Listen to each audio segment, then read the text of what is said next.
keeping my head above water, Florida Evans. I'm making a way when I can, despite the genocide. Permanent layoffs, the temporary good times. How many critics really feel it when the hood crying? The rate of homicide, the tattoo, teary eyes. The dreams of Bentley rides, 4-5 semi-iron. Nigga, give me mine, the hood's most quoted slogan. Young hoods holding hammers underneath their clothing. It gets this gully cause it hurts to have a hungry belly. Escape the pain in the slang of 50 Cent and Nelly. Peace, and welcome to a special edition of Up and Up TV and Wings World Entertainment. I'm here with a very special guest. Your brother I had the pleasure of interviewing on my radio show a few years back. You know him as Wise Intelligent, aka the talented Timothy Taylor. And we're gonna just talk a little bit about his career and hip hop and what he's up to nowadays. Peace, man. Peace and love, peace and love. I mean, good to be in this joint, good to be in this zone. Current state, let's start with the current state of what you into and tell the people out there what they can pick up in the name of Wise Intelligent. No doubt. Right now, I got a couple projects on the market right now. I got Wise Intelligent is the talented Timothy Taylor, you know what I mean? And I got the joint Blessed Be the Poor. I released 2 records simultaneously. These joints are part of a 7-box set that I'm doing called Back to School. And this is first period, you know what I mean? The next joint is called Wise Intelligent is the Unconquerable Jesus Jones, and it's gonna be second period. It's a incredibly theological record, you know what I mean? But that's what I'm doing musically and on the ground, you know what I mean? I got the youth program, Intelligent Kids Incorporated, where we trying to build the youth, you know what I mean? We were taught to go to the babies, you know what I mean? So we in the hood, and we trying to deal with the babies and build the babies up right now. We're possibly gonna parlay this thing into a school of 600 youth. Tell me about your influence in hip hop and how important it is to study lyricism as an artist and just the whole history of hip hop, period, what it means to you. You know, hip hop for me, you know, is I see hip hop as, you know, black music. I see it as the drum and dance of Africa. You know what I mean? The continent of Africa, and as far back as you can go. You know, we always did deal with the rhythm because we understand that all of creation is symphonic and rhythmic. You know, we understand that very well. You know, so with hip hop, for me, my thing with hip hop is the activism in hip hop is what attracts me to hip hop. That's what makes me keep doing hip hop. You know what I mean?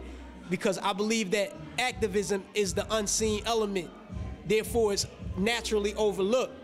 You know what I mean? While we sow to the elements of production, fashion, and all of those things. I know heads say that the elements of hip hop is breaking, graffiti art, rapping, and all of that, but those gave birth to feminine qualities also. Or should I say, not feminine qualities, because heads don't like that term, but in everything in life, you have to have a male-female potency in order for them to create. You know what I mean? So out of MCing, you know, we got another, a whole nother thing, a rapper. You know what I mean? Out of DJing, we got the producer.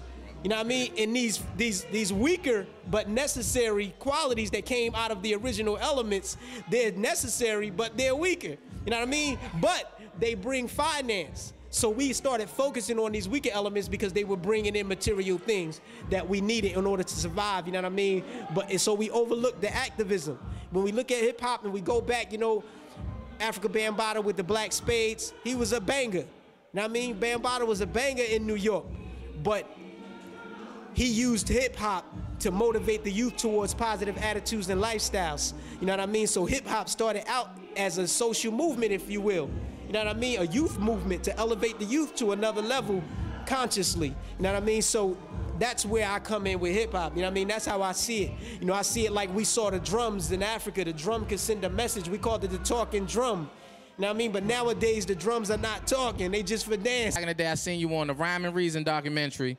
You had a quote talking about being in the ghetto, but not necessarily in love with the ghetto. Talk about what you meant by that statement and how you take that into your music and portray it.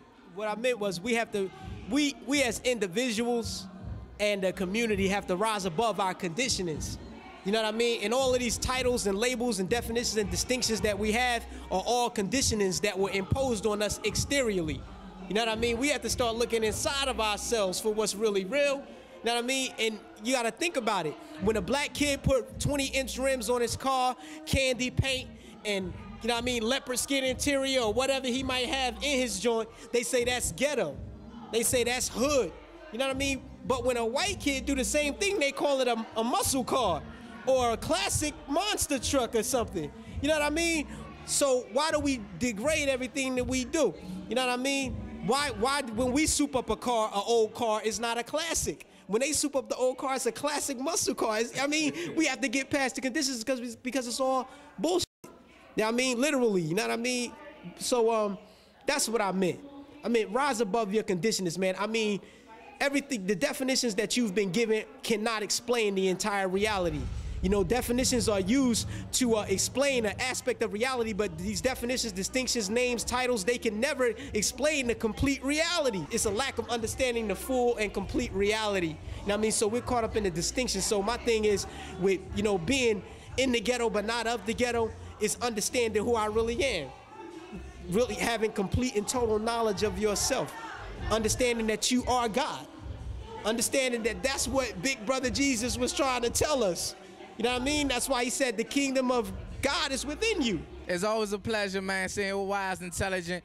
Up and Up TV, Wings World, peace, God, thanks a billion. The people traders, poor population enslavers, the black/brown/yellow unity haters, the black/brown/yellow baby crematours, the red/white/blue liberty wavers, eugenicists, world imperialists, evolutionists, black womb pollutionists, the euthanizers, the World Health Organizers, the virus writers, smallpox, Ebola splicers, the Club of Rome, World